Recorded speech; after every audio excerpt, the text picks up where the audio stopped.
This week we're talking about hate and why it's not only an okay emotion to feel, it's actually really healthy.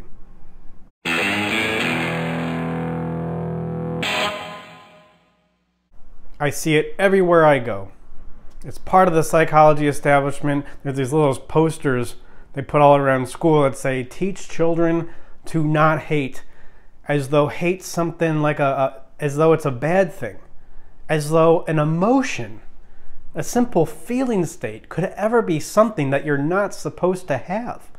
How about instead of teaching children to not hate, teach them how to deal with hate in an appropriate way? That's what we're going to talk about today, how hate's not only okay, it's healthy, and how to manage it in the best way possible.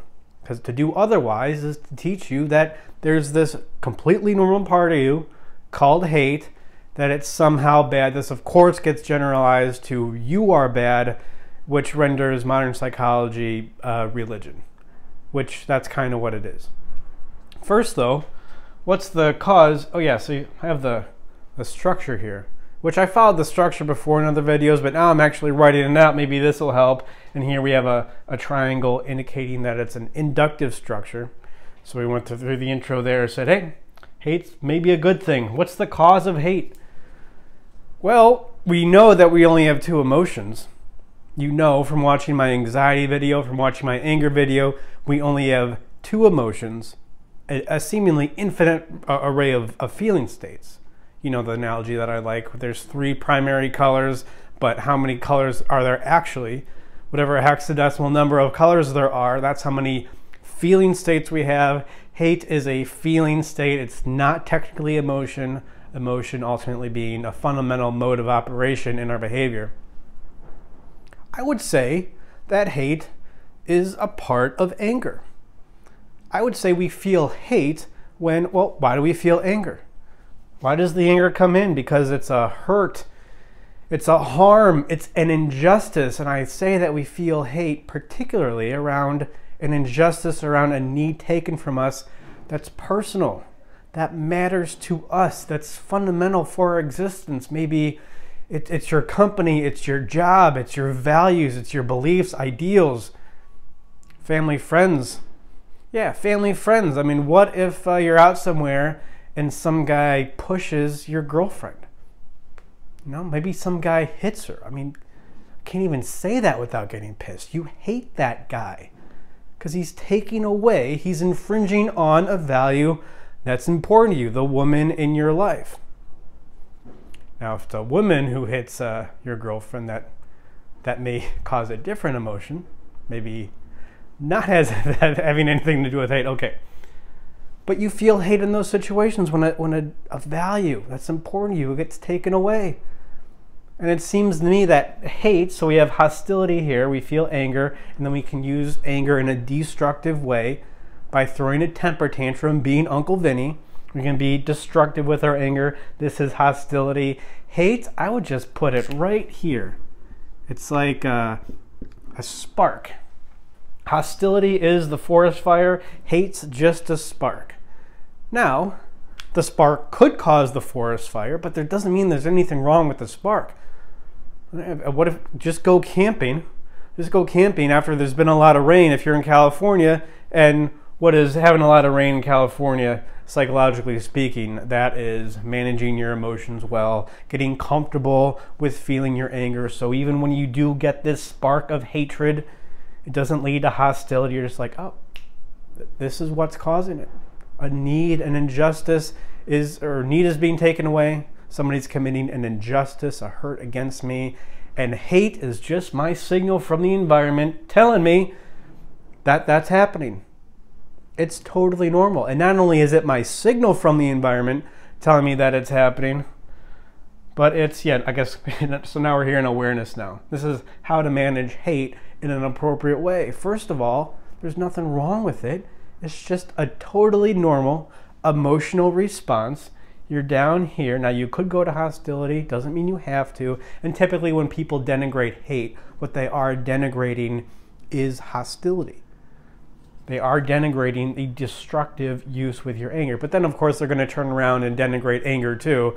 Essentially, to modern psychology, this whole diagram is bad. The only thing that you can do, according to establishment psychology, is you can assert your need, you can get your need met, but this is where hate comes in.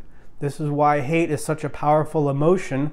We can infer because it helps us to get our needs met. We're going to need that energy of hatred to get our needs met. When the guy hits your girlfriend when you're out at a bar, you better get pissed, because guess what? Getting in some sort of confrontation with that guy, you can't just be a wuss about it. You can't just go, excuse me, sir, is this the appropriate way to act? I don't know. No, you have to have some, some impetus, some driving force behind the assertion of your need. Otherwise, you're never going to get the need met, and hatred is the spark to getting your need met. Now, it's also, of course, the spark to being destructive, to throwing temper tantrums.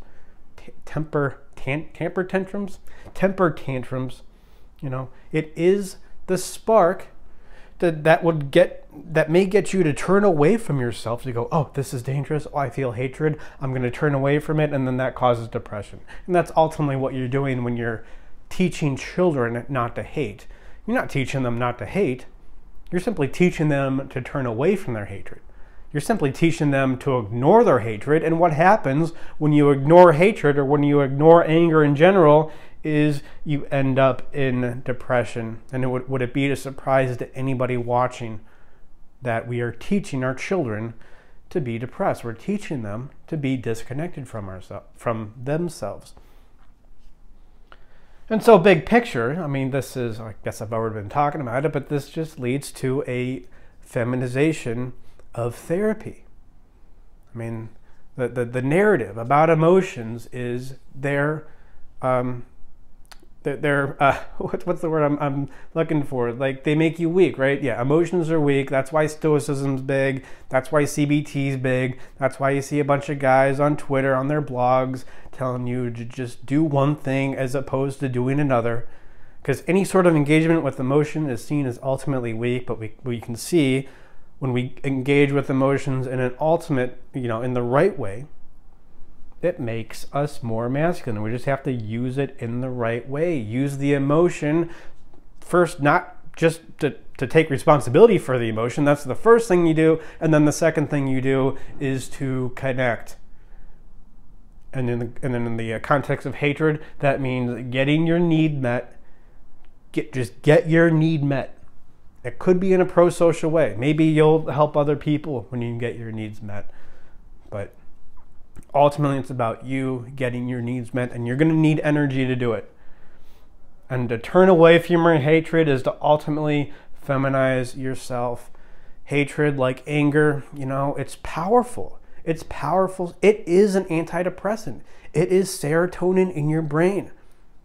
It is dopamine in your brain.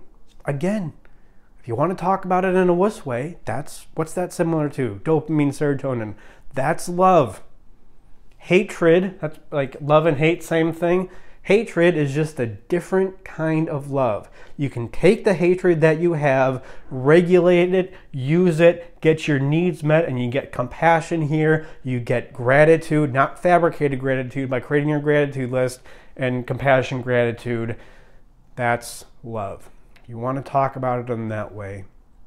But we're never going to get there unless we can feel our hate, and we're never going to feel our hate if we succumb to the feminization in the psychology establishment that tells us to turn away from it, to teach our kids not to have that, to not have certain emotions.